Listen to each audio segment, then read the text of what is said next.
লড়াই এখনো শেষ হয় নাই।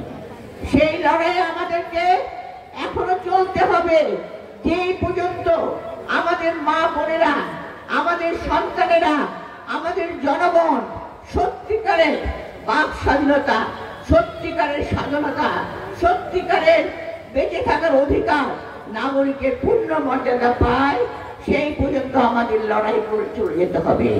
এবং এই লড়াইয়ে আপনারা হলেন সবচেয়ে বড় শক্তি।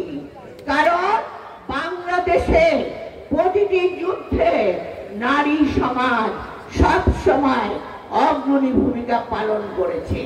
তা পরিবার গঠন করেন, আপনারা সমাজ গঠন করেন, আপনারা শিশুদেরকে যে শিক্ষা দেন, সেই শিক্ষায় আপনাদের সন্তানরা সুনাগরিক হয়ে দেশের কাজে এগিয়ে যায়।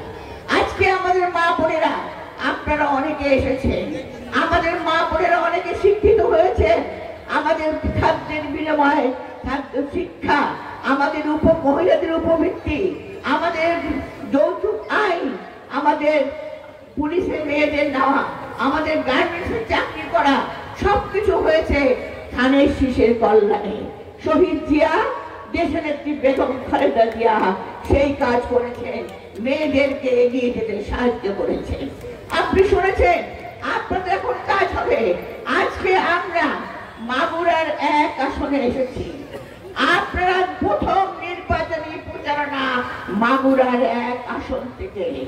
এই আসনে প্রার্থী আপনারা আজকে কথা দেবেন, এই আসনের প্রার্থী তাকে আপনারা ধানের শীষে ভোট দিয়ে যুদ্ধ আপনারা জয়যুক্ত করবেন। কথা